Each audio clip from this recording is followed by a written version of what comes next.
Pues anoche vi el documental de Te nombré en el silencio. ¿Lo vieron? Sí, Muy sí, buen sí, documental. muy Me fuerte. gustó mucho porque es un tema muy fuerte, pero no cae en el dramatismo, en algo tan terrible, sino que incluso hasta tiene sentido del humor. En algunos momentos, pero sí es doloroso. Sí. A mí me pareció muy emotivo, muy cercano. A mí me impresionó esa cercanía de la cámara y Mirna. ¿Tú lo viste, Fis? Es un tema, sí, claro que lo vi, es un tema muy duro, muy doloroso, pues que es ni más ni menos que el de las desapariciones, los desaparecidos y el dolor de las familias que buscan a sus tesoros. Exacto. Las mamás. Sí. Alguna vez platicamos con Lidiet Carrión cómo las mujeres son las fuertes en claro. en estas situaciones, ¿no? Pues ¿qué creen? Qué bueno que lo vieron, hicieron la tarea, porque invité al productor del documental, que es Juan Pablo Espinosa de los Monteros, es hermano del director, que es José María. ¡Ay, qué buena onda! Ahí está, de hecho. Ah, pues tráetelo. Perfecto. Ábrele. Juan Pablo Espinosa ¿Qué de onda? los Monteros, bienvenido al Averno. Te presento a unos amigos. Es un gusto compañeros? tenerte aquí. Bienvenido. Por favor, Gracias. toma asiento. Toma tu lugar. Un honor. Oye, pues están estrenando un documental, pero hubieras invitado a tu hermano, que es el director del documental. Pues se nos quedó en Culiacán. ¿Ah, sí? No, mentiras, mira. Aquí Ahí está. ¿Qué ¿Cómo óvole? estás? ¿Cómo estás? No, pues ahora sí ya estamos completos, productor, director, documental. Y público. Chamuco, Exacto. público, todo. Estamos listos. Oigan, pues a mí me gustaría empezar preguntándoles cómo surge la idea de este documental, cómo ustedes conocen esta historia de las rastreadoras del fuerte y cómo deciden abordar esta historia con este documental. Este proyecto nació de un proyecto más pequeño que teníamos aquí en Culiacán, que era un proyecto de normalización de la violencia. Es algo que como culichis, como sinaloenses, nos compete y nos preocupa. Y al hacer investigación para este proyecto estuvimos platicando con periodistas, con activistas, con víctimas y nosotros, otra vez siendo sinaloenses, sabíamos de los grupos que estaban en ese entonces en Los Mochis, Sinaloa, grupos de madres que buscaban a sus hijos desaparecidos. Y pensamos que era importante meterlas a esta narrativa de este pequeño cortometraje, ¿no? Y yo hablé con Mirna, que es el eje del documental, y me dijo, oye, qué casualidad, nosotros vamos mañana a la Fiscalía de Culiacán, ¿no? Y le digo, perfecto, entonces mañana hacemos las primeras 4 entrevistas, ¿no? Y yo al hacer la primera entrevista con Mirna y al ya no estarme informando a través de los medios, de un artículo, de un libro, un ensayo de esta temática, las madres que buscan a sus hijos desaparecidos, al recibir yo la emoción y la información de viva voz y al sentir lo que ellas estaban sintiendo, lo platiqué con Juan Pablo y le dije, tenemos que hacer un largometraje documental, tenemos que hacer algo de largo aliento para poder cubrir esto que tiene una urgencia. Pues creo que la normalización de la violencia es algo importantísimo, pero esto tenía más urgencia. Lo hablamos con Mirna y ella estuvo de acuerdo y así fue como empezamos este viaje, ¿no? De 5 años que ahorita ya estamos estrenando la película. Es lo que iba a preguntar, ¿esto en qué año fue? Es que empezamos con el proyecto de la normalización de la violencia y homicidios dolosos. Acuérdate también que eran 2 temas. Teníamos una investigación de homicidios dolosos muy profunda y con unos investigadores pues muy buenos que tratamos de socializar. También un poco es por eso es que sale la película, porque hacemos un proyecto como de política pública, hacemos una investigación, una propuesta de política pública y cuando lo queremos socializar a las autoridades, pues les valió madres, ¿no? O sea, no nos recibieron. A la sociedad en Sinaloa sí les gustó el proyecto. Entonces también, digamos que la decisión de cambiar de formato, digamos, de un formato ONG-ero, periodístico, como un poco más de activismo, a un formato completamente cinematográfico, pues también es un poco la razón, ¿no? Porque, digamos, la historia de las rastreadoras contada de esta manera, pues la va a ver mucho más gente, ¿no? Que un documento de política pública, ¿no? Claro, es completamente diferente. Ustedes empezaron el proyecto investigando la normalización de la violencia en Culiacán. Bueno, esto obviamente despierta muchas preguntas, es decir, el solo planteamiento es muy fuerte. Claro. ¿Cómo que la normalización de la violencia en Culiacán? ¿Qué Pues está es- pasando ahí? ¿Qué hay detrás de todo eso? ¿Cuándo arranca esto? ¿A qué te refieres en concreto cuando hablas de normalización de la violencia? Recordemos que en Sinaloa, digamos, el narco tiene implantado mucho más tiempo que en México en general, ¿no? Digamos que los grupos de crimen organizado en Sinaloa pues tienen operando, pues, ¿qué será? Más de 40 años. Entonces, nosotros teníamos un interés por saber cuál era el perfil de los jóvenes que estaban muriendo, porque también sabemos que la juventud en los grupos del crimen organizado pues es la carne de cañón, ¿no? Sí, claro. Y aparte, digamos, culturalmente en Sinaloa, pues ya es como una aspiración también un poco el tema del narco. Entonces queríamos adentrarnos un poco en el tema, pero también saber como datos específicos de lo que estaba pasando. Y tuvimos descubrimientos muy interesantes. De hecho, José María ahí pudo entrar a la cárcel en Culiacán y estuvo entrevistando perfiles muy interesantes. Si quieres, cuéntales un poco de lo que estuviste haciendo por allá. Sí, por favor. Sí, de verdad para mí fue impresionante tener acceso a la cárcel. Fue de alguna manera relativamente fácil, nos lo terminaron cortando porque hubo un escape, ¿no? Entonces lo cerraron totalmente, pero lo que descubrimos ahí es que, pues sí, hay demasiada juventud que ya está encarcelada, porque de alguna manera las oportunidades, pues no se les dieron, ¿no? Y tuvieron que tomar esta decisión de ser un puntero, como decimos aquí en Culiacán, de ser halcón, de ser tirador, ¿no? Vender al menudeo la droga. Y realmente no tienen muchísimas opciones, ¿no?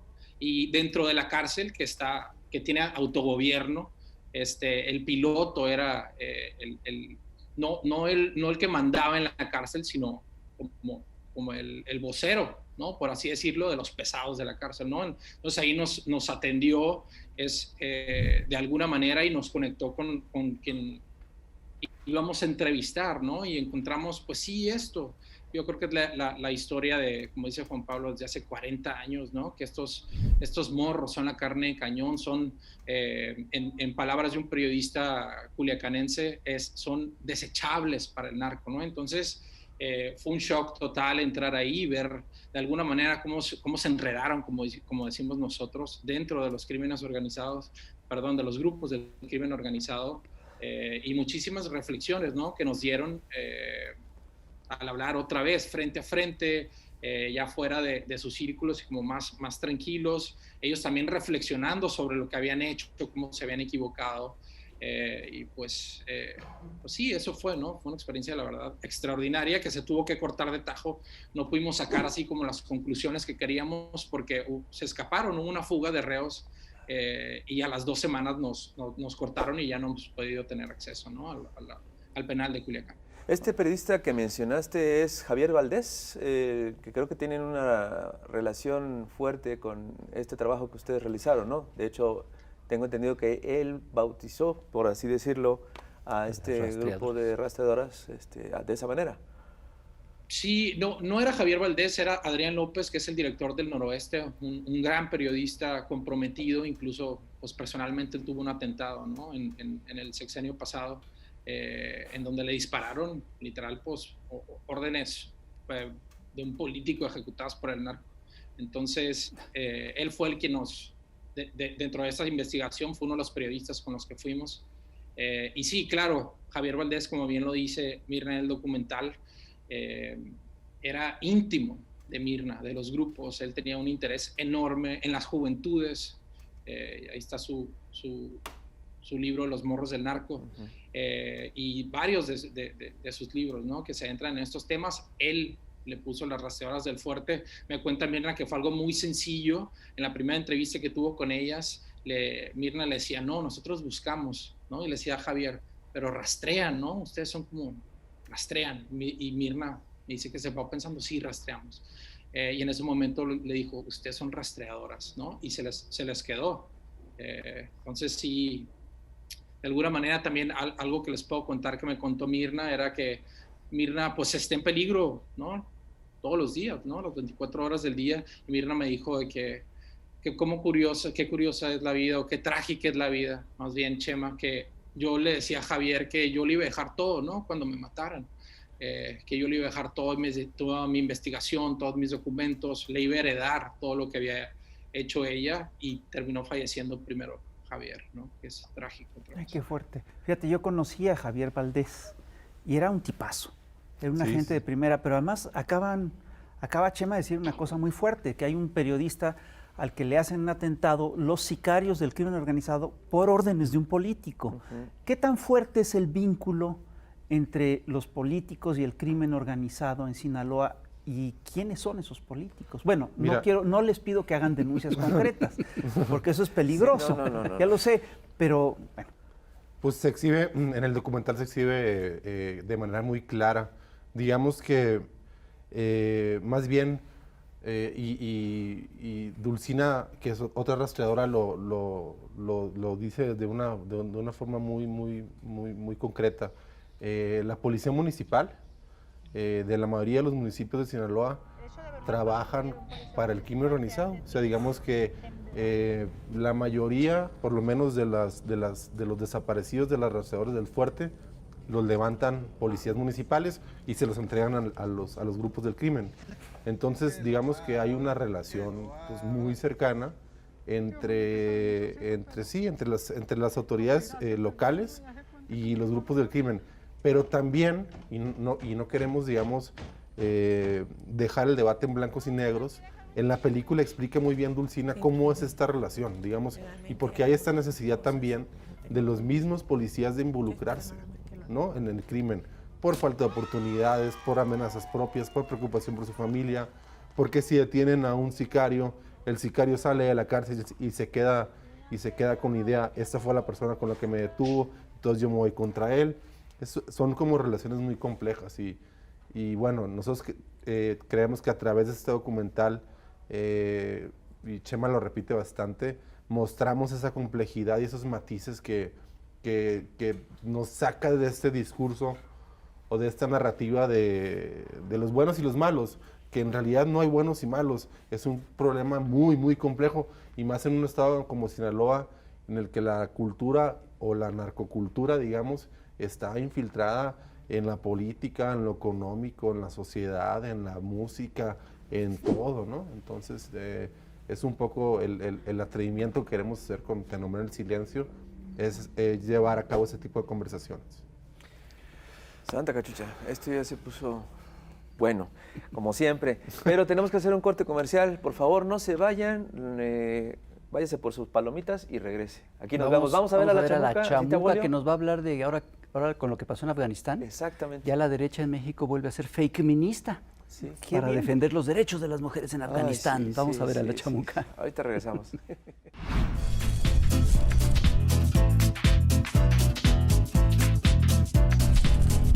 Querido electorado, saludito virtual. Ash, hazte para allá. Bueno, prosigamos. ¿Has notado una cierta nueva pandemia de fake minismo? Oh sí.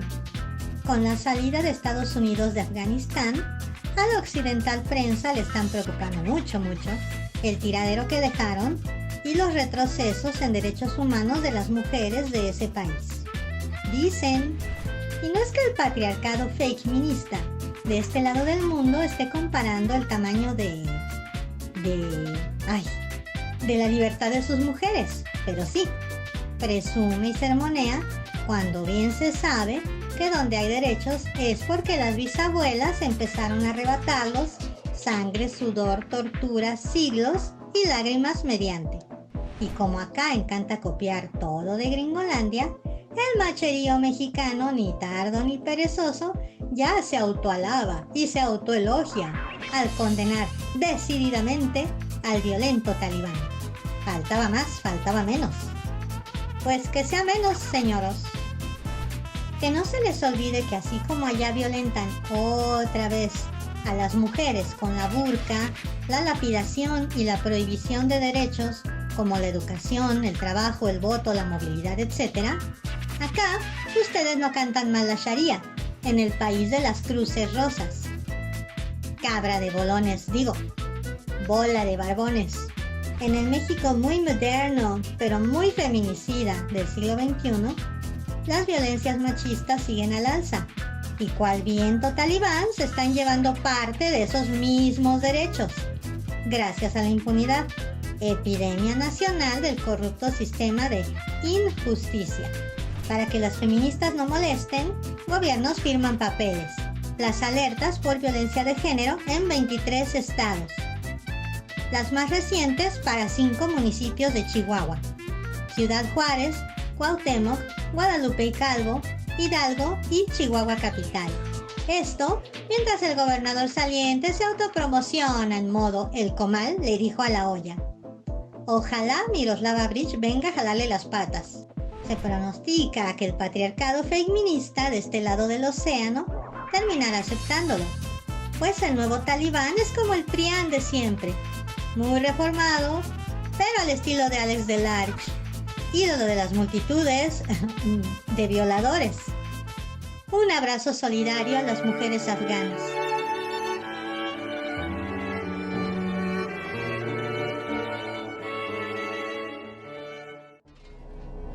La última vez que lo soñé, me dijo, he vuelto. Pero estás muerto, Ole. ¿Cómo volviste? Estás muerto. Aquí estoy, Ole. Aquí estoy.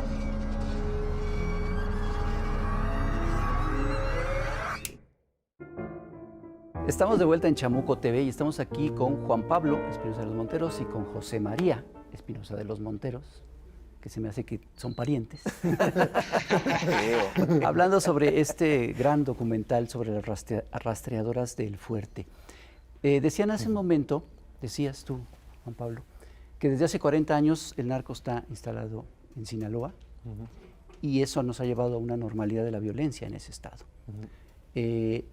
Pero, ¿qué pasó a partir del 2006? ¿Sí hay un giro, sí hay una intensificación de esa violencia o es a partir de ahí donde se crea esta normalización? ¿Hay un cambio en el 2006 a partir de la guerra de Calderón? Sí hay un cambio, no en los homicidios dolosos, sino en las desapariciones. Ah, caray. O sea, digamos, nosotros estamos acostumbrados a la violencia y es parte también de por qué empezamos el proyecto pasado que les platicamos ahorita. No sé, te cuento una historia muy simple. Yo jugaba fútbol americano en la prepa y a las 5 de la tarde estábamos entrenando, sonaban los balazos, el coach decía, todos al suelo. 15 minutos en el suelo, nos levantábamos, cuando se terminaba la balacera y seguíamos entrenando como si no estuviera pasando nada, ¿no? Entonces, nosotros estamos acostumbrados al tema de la violencia. A lo que no estábamos acostumbrados, y es un poco también porque se van creando orgánica o naturalmente estos grupos de búsqueda, es a que desaparecieran a jóvenes. Y sobre todo de esta manera y sobre todo en tanta cantidad. A ver, una pregunta. Ustedes hablan de cómo esta oleada de violencia o esta política en relación al narco, esta guerra contra el narco, ha tenido como víctimas a los jóvenes sobre todo. Así es. Es decir, y es curioso porque se convirtió en algo natural decir, bueno, si mataron a Funa, bueno, en algo ha de haber estado metido. ¿Merecen los jóvenes este destino? Pues mira, nosotros, y lo platicamos ayer también, pues no somos las autoridades, ¿no? No, a través de la película, pues no vamos a hacer un cambio de política pública nosotros directamente. Lo que sí creemos, es en una batalla de una narrativa que se vino implantando en México desde el 2006, obviamente, en la cual los daños colaterales eran, digamos, la forma de justificar cualquier tipo de omisión o acción violenta del Estado o acción ultraviolenta del Estado. Entonces, digamos, los jóvenes estén involucrados o no estén involucrados, los jóvenes desaparecidos, estén involucrados o no estén involucrados en los grupos del crimen organizado, de cualquier forma, nuestra narrativa quiere trascender eso y quiere decir, nadie merece morir de esa forma. ¿Y por qué están muriendo de esa manera? O sea, si decimos inmediatamente, en algo andaban metidos, bueno, pues preguntémonos por qué estaban metidos en eso. Y en Sinaloa también es súper normal que jóvenes que no tienen oportunidades, pues encuentren oportunidades donde rápidamente puedes ganar efectivo y sacar a tu morrita al cine y darte una vuelta en la camioneta y etcétera. Y bueno, esas oportunidades las debe de proveer el Estado. Entonces, la revictimización o la recriminalización de los jóvenes, de la juventud, es algo que tenemos que combatir narrativamente, y Te nombré en silencio es una herramienta que tajantemente decimos, nadie merece morir así. Chema, ¿Tú qué piensas de estas dos preguntas que acaba de comentar Juan Pablo? Pues sí, como bien dicen, hubo una potencialización, ¿no?, de la crudeza de los crímenes. Yo creo que cada vez hay más barbarie, ¿no? Yo creo que hace 40 años, cuando empezó esto, era relativamente, pues sí, ¿no? No veías colgados en los puentes, no veías estos videos que a veces pululan en los grupos de WhatsApp en Sinaloa, sobre todo como tienen un término que se llama snuff, que es, pues sí, videos de gente con una... sacándole el corazón a otra persona, ¿no? Claro. Este tipo de violencia tan hiriente, ¿no? Para todos los mexicanos y sobre todo para los sinaloenses, de ver cómo nos estamos así como carniceros, pues para mí no me cabe en el corazón esas imágenes y pensar que nos estamos haciendo eso nosotros mismos y que el Estado no ha implementado políticas para poder empezar a resolver este tipo de temáticas, ¿no? Y que como avanzan los años, se recrudece esta violencia, ¿no? Y entonces, ¿cuándo es que que va a parar?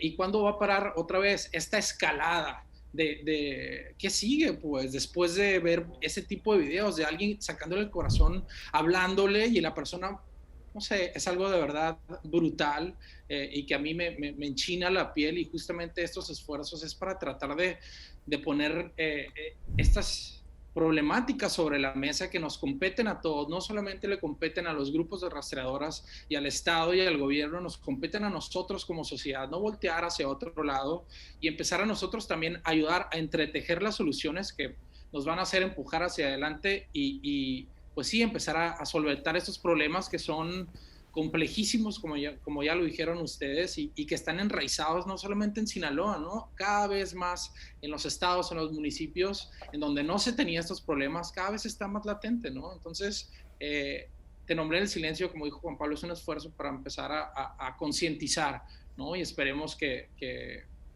hay otros esfuerzos de ese tipo que ya lo existen, ¿no? Claro, a través del cine, ¿no? Que es lo que nos compete a nosotros. El cine es una pantalla de proyección tremenda, es la alfombra, no es alfombra roja, yo no le diría así, pero sí es otro canal de difusión.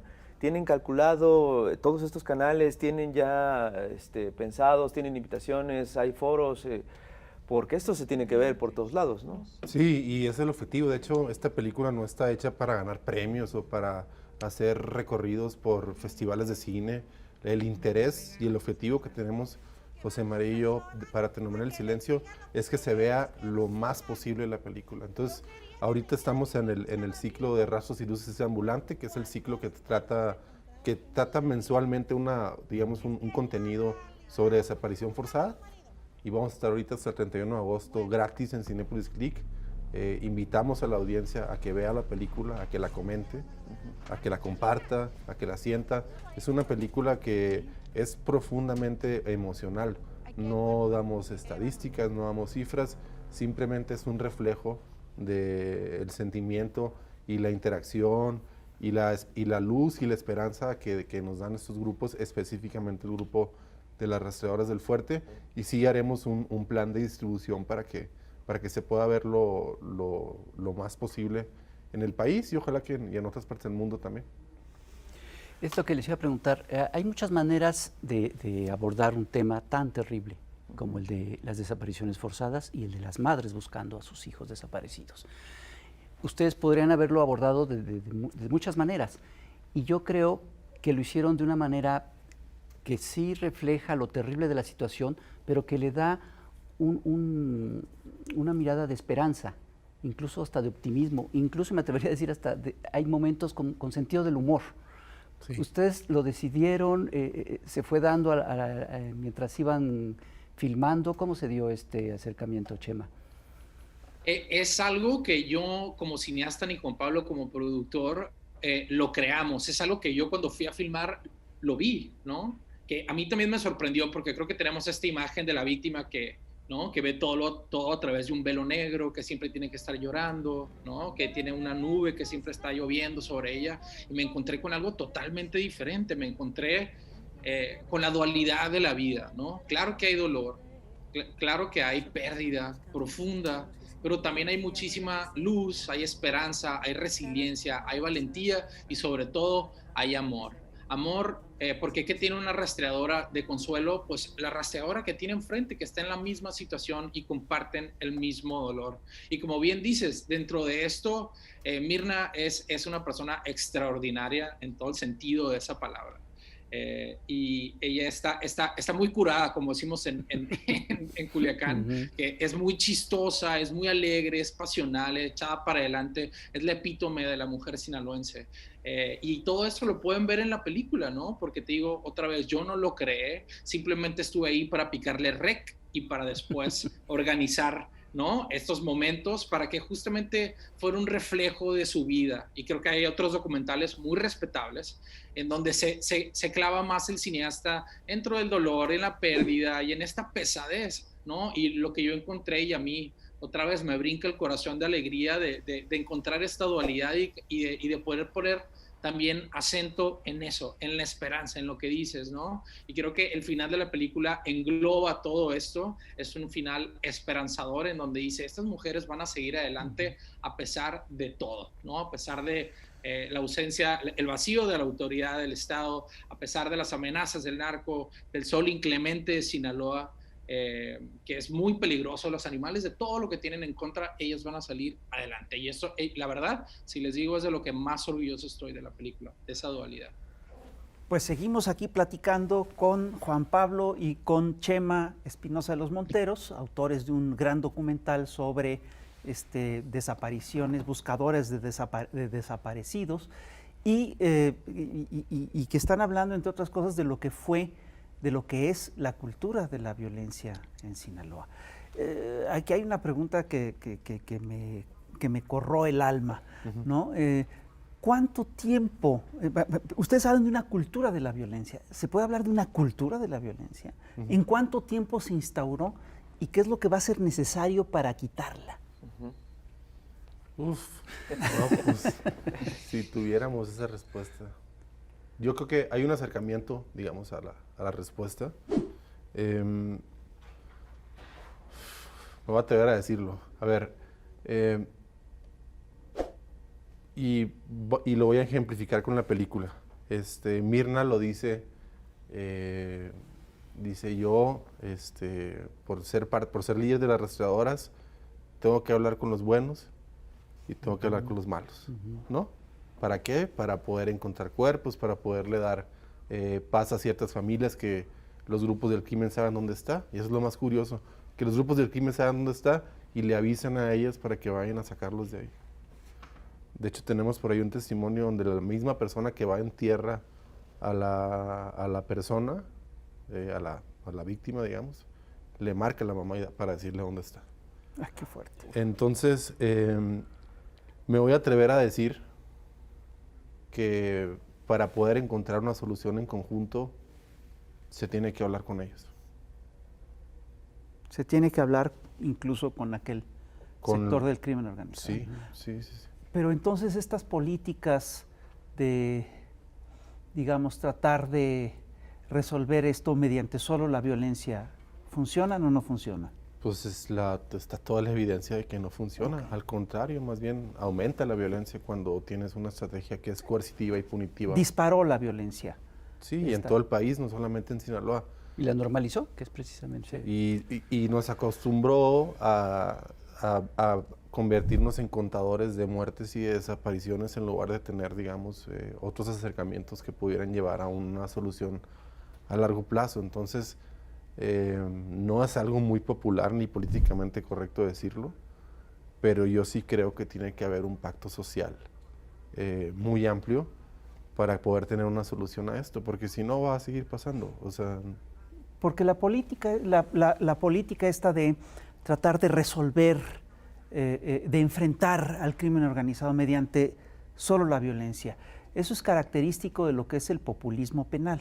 Así es. Estas lógicas del populismo penal. Entonces, lo que ustedes nos están diciendo con la película y aquí es que el populismo penal no sirve.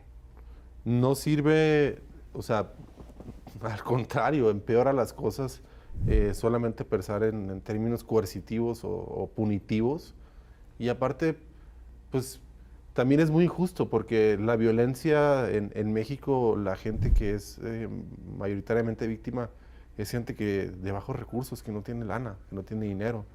Entonces la gente que se está matando entre los militares, digamos, o entre las fuerzas estatales o municipales y, digamos, gente que trabaja para el crimen organizado, sobre todo jóvenes, todos son gente de bajos recursos. Pero fíjate qué fuerte lo que estás diciendo, es gente de bajos recursos en un negocio ultramillonario. Muy lucrativo, sí. Hay otra cosa que dice Mirna en el documental, y que es que ella dice, yo vivía en una burbuja, yo era de esa parte de la sociedad que le valía, que era totalmente ajena a los problemas de esta violencia, hasta que le tocó, esa violencia le tocó muy, muy, muy de cerca. Chema, ¿tú crees que tú también estabas en una burbuja y de alguna manera saliste de ella para conocer este tema? ¿O cómo es esa parte de la sociedad en Sinaloa y en todo el país también, que efectivamente vive en esta burbuja y no sabe lo que está pasando o lo ve muy lejano? Totalmente, tú lo has dicho. Yo creo que la mayoría de la gente con la que yo me rodeo, la mayoría de la gente que hizo con nosotros la película, vivíamos dentro de esta burbuja, ¿no? Tú puedes estar enterado otra vez a través de la prensa, a través de reportajes, y puedes de alguna manera estar pendiente de las temáticas, pero sigues en esa burbuja.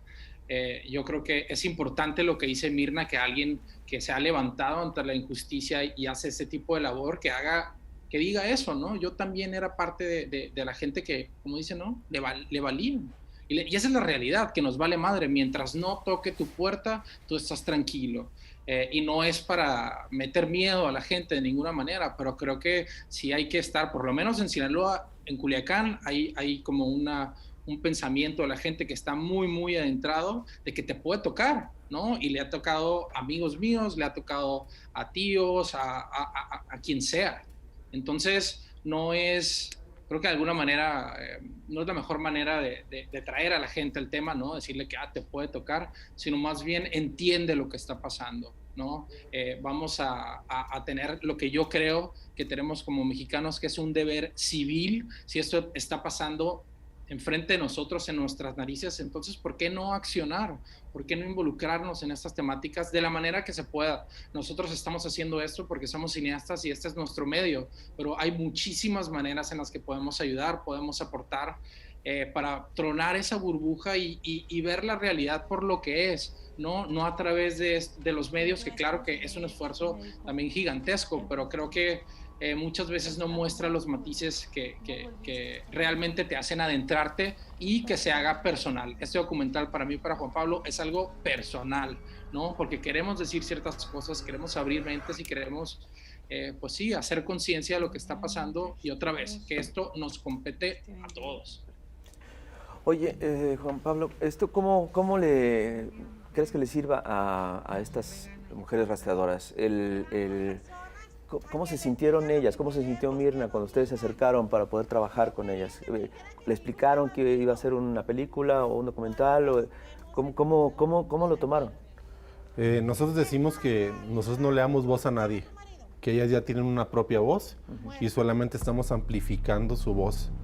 Y hay una frase que de hecho les confesamos que en algún momento fue el título de la película, que creo que va a quedar como una herramienta de memoria muy importante para nuestro país, que dice Mirna cuando lo estamos entrevistando acá en la Ciudad de México, que acaban de visitar a la CEAF, ¿no? Y van saliendo y están ya como cotorreando aquí en el Zócalo, y dice ella que le da mucha tristeza decir que estamos caminando sobre muertos.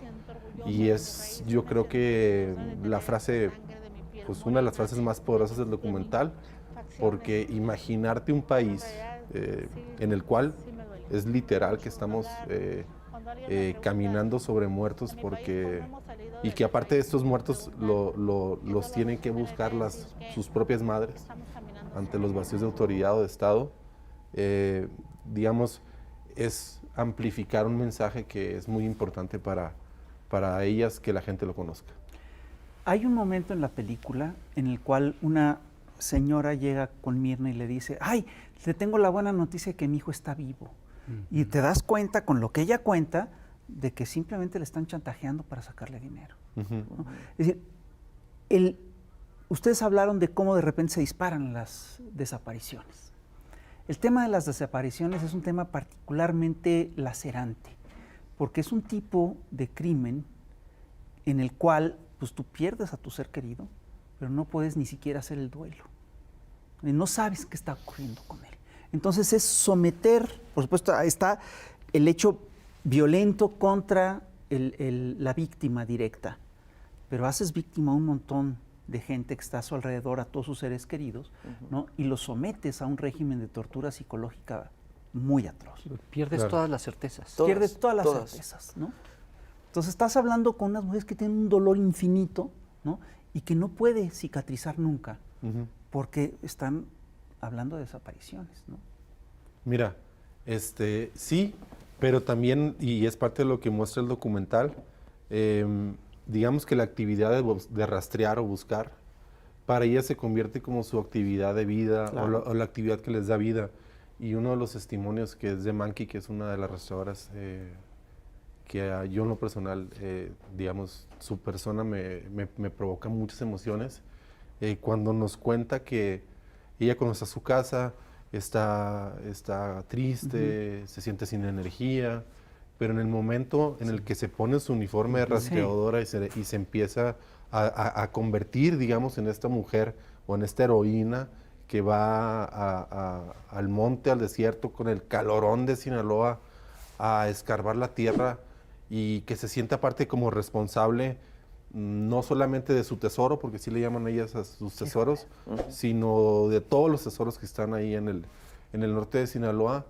Creo que es un mensaje muy esperanzador para las propias madres, digamos. Y también yo lo veo como contrario a la sociedad, digamos, ellas buscan a sus tesoros, pero a la sociedad mexicana, digamos, nuestros tesoros son ellas. Yo así lo veo. Es una imagen muy fuerte, una metáfora muy fuerte, porque finalmente pierden a un familiar y ganan, y después de eso ganan una familia, ¿no? Las rastreadoras son como una familia. Chema, todo lo que sucede en el documental sucede más o menos en 2017, calculo yo. ¿Hay alguna diferencia ahora, a 4 o 5 años de esto? ¿Ustedes perciben alguna diferencia por parte de las autoridades? Creo que sí, creo que se han implementado, pues sí, está la Comisión Nacional de Búsqueda, que de alguna manera apoya la búsqueda de las rastreadoras del norte de Sinaloa y de todo México, ¿no? Pero creo que todavía falta muchísimo camino. Creo que lo que hay que, de entrada, garantizarles es la seguridad, ¿no? Que ellas tengan la seguridad de poder ir a buscar a sus seres queridos sin temer que puedan perecer, ¿no? En esa búsqueda. Yo les cuento algo rapidito. Ellas tienen que tomar la trágica decisión, por lo menos en el 2016, 2017, 2018, algunas partes cuando filmamos con ellas, supuestamente debería ir cada búsqueda una patrulla estatal con ellas, ¿no? Pero el problema de eso es que cuando entras a cualquier ranchería, cuando cruzas estos arcos que dicen bienvenidos a Mochicabo y Aljaguara, pues las redes de crimen organizado son redes complejísimas que ya te ven y ya te identifican, y cuando traes una patrulla atrás calientas el terreno, ¿no? Entonces ya saben a dónde vas, ya sabes, te haces notar muchísimo, ¿no? Y eso pues, te pone en peligro. O esa opción o la que sigue, que es salir sin la patrulla atrás, volar un poco debajo del radar, que no te noten tanto, pero cuando estás rastreando si llega un grupo criminal estás totalmente indefensa. Entonces esas son las decisiones trágicas que tienen que tomar ellas, ¿no? Entonces yo creo que lo que le compete al Estado es lo mínimo poder garantizar que se busque, no sé cómo, la verdad yo les podría dar una solución, pero que podamos encontrar una solución mínimo para eso, ¿no? Para garantizarles la seguridad a las rastreadoras del fuerte y a los grupos de todo México. Hay una cosa que ocurre, que cuenta Mirna en el documental, que de repente la detienen porque encontró varios cadáveres, ¿no? Entonces la detienen para preguntarle, es decir, ¿quién te dijo dónde estaban estos cadáveres? Entonces no solamente se tienen que cuidar del crimen organizado, sino que de repente se han tenido que cuidar de las autoridades. Claro, y de la negligencia de las autoridades. Sí, claro. Entonces, hasta le dice al migrante, le dice, si ves una patrulla, no No te confíes en acerques. ellos, no te acerques. Oigan, y hablando del documental en sí, a mí me gustaría saber un poquito del proceso, sobre todo del proceso de edición. O sea, teniendo ya todo el material, hay que armarlo y hay que tomar decisiones, supongo que basadas en un concepto que ustedes tenían. En un diálogo. en un diálogo. Hace un momento Juan Pablo, antes de empezar el programa, nos decía que él tenía una visión que era de hacerlo documental, con datos informativos, más periodístico, pero Chema quería hacer otra cosa, ¿no? ¿Cómo fue este diálogo? Sí, pues ya que terminamos de grabar, pues ¿cuántas horas teníamos de grabación, José? Como 95 horas de grabación, 75. 95. 95 horas para editar. Y bueno, hacíamos ejercicios de edición, y ya cuando empezamos a trabajar, digamos, de dar la postproducción en forma, la primera vez que yo la vi, sí dije, oye, aquí, ¿qué onda contigo? No hay ninguna gráfica, porque aparte, pues yo me dedico a hacer comunicación, ¿no? Es lo que hago y me la paso haciendo contenidos y videitos con gráficas y no hay visualización de infografías. datos y etcétera. Y, ¿dónde está el contexto? ¿Dónde está la información? Y mi compa pues decía, no, pues no, aquí no va a haber nada de eso, no va a haber una sola letra en la película. Y Chema, que estudió marketing, decidió, no, aquí hay algo raro, aquí pasó algo. Sí. ¿Qué pasó? Entonces, pues fueron discusiones, esa no fue la única discusión profunda que tuvimos José María y yo, pero la verdad es que su terquedad dio muchos resultados porque quedó un muy buen producto. Y yo ya ahorita veo la película y creo que incluso... si le hubiéramos metido datos, pues hubiera estado completamente de más. El único dato que tiene es anunciarles que están en la Ciudad de México cuando vienen a la Ciudad de México. Es el único súper que tiene la película en todo el largometraje. ¿Cuál era tu idea, Chema? Pues sí, alejarnos de las cifras frías, ¿no? 250,000 muertos, 80,000 desaparecidos, ¿no? Que es, como dice Juan Pablo, ya nos hemos vuelto como contadores de cifras y ya no de emociones. Yo quería hacer una experiencia totalmente emocional, ¿no? Sin tener estos aditamentos o estas pequeñas ayudas como para poner en contexto ciertas cosas que creía que podíamos poner de alguna manera en imagen, ¿no? Yo siempre le decía a Juan Pablo, vamos a decirlo en imagen, vamos a decirlo a través de ellas, ¿no? Algo que me encantó de la crítica de Ernesto Díaz Martínez es que sí, esa era nuestra intención y lo dijo. El plan de José María Espinosa era muy sencillo, cortar la historia a través de ellas, que ellas cuenten su historia, ¿no?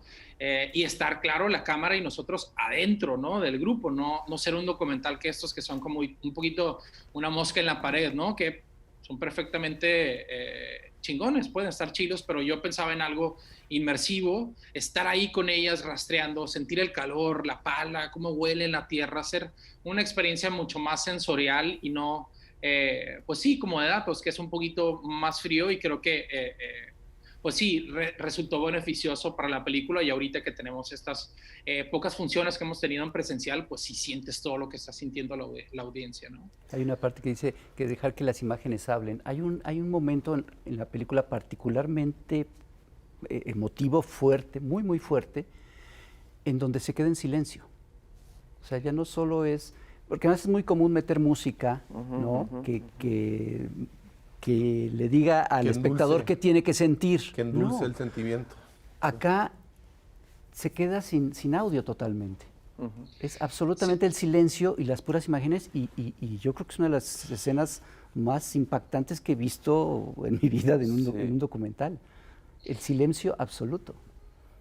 Sí, es que lo que nosotros pensamos es, ¿qué puedo decir? ¿No? ¿Qué podemos decir nosotros? Yo platicaba con Horacio, el editor, y decía, güey, es que esto no podemos acentuar, no podemos poner un tonito lúgubre, no ponemos... ¿qué podemos decir? Y un día después de rompernos la cabeza dije, bueno, no podemos decir nada, vámonos al silencio, ¿no? Y creo que ese silencio es el reflejo de un respeto también y de no tratar de hacer mucho más estridente lo que ya está pegando de gritos, ¿no? Ese silencio grita. Y ese es justamente la intención. Creo que en una sala de cine que esperemos que, como dice Juan Pablo, en la distribución podamos, y baja el COVID, que la gente la vea en la sala de cine, cuando la hemos visto ahí es sepulcral y se siente la pesadez, ¿no? Que esa es la intención. y también, como les dije, pues el respeto, ¿no? ¿Qué podemos decir nosotros cuando ya están ellas sacando un cuerpo? Es un momento sagrado para ellas, en donde también cuando pasa, no están cotorreando, ¿no? Mientras ustedes vieron la película, saben que hay momentos de cotorreo. En este momento es ese silencio, ¿no? Entonces otra vez volvemos a lo mismo, era reflejar lo que ya estaba ahí. Y ahí Te nombré en silencio. Te nombré en el silencio. ¿De ahí viene el título o cómo llegaron a ese título? No, tenemos otro hermano, somos 4 hermanos, que escribe, de hecho acaba de sacar su primer libro, que se llama Ricardo, y pues bueno, ejercicios entre nosotros y algunos otros amigos colaboradores, logramos llegar a ese nombre que nos pareció mucho más adecuado para el producto final, ¿no? Bárbaros. Pues estaría bien que repitiéramos los canales de distribución que tienen ya planeados, cerrados, planchados, porque creo que sí se debe ver esto, insisto, por todos lados. Claro que sí, compas de la audiencia, estamos ahorita en Cinépolis Click, gratis, de aquí al 31 de agosto lo pueden ver solamente con un registro o registrándote directamente en Facebook. Y ya a partir del 31 de agosto les contaremos nuestro plan de distribución posterior a eso. Pero ahorita todavía hay tiempo, hay que verla, hay que compartirla. Es una película que se tiene que sentir. Y aparte, hemos estado cachando como toda la conversación que ha habido en redes sociales sobre la película y de verdad hemos encontrado comentarios muy, muy, muy positivos. Estamos muy contentos del recibimiento que está teniendo con la gente.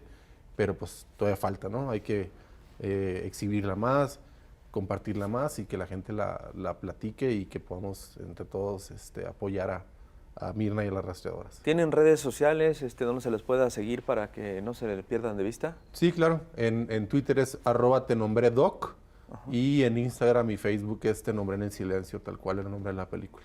Muy bien. Pues esta película tiene que llegar a los cines, tiene que llegar a las plataformas y que muchísima gente la vea porque realmente es un documental extraordinario. Muchas gracias. Muchas gracias. Pues felicidades. Pues Chema, muchas gracias. Juan Pablo, muchas gracias por haber venido al Averno. Esperamos que ya estén en otro proyecto seguramente. Pues tienen 95 horas filmadas, pueden hacer un no, montón de...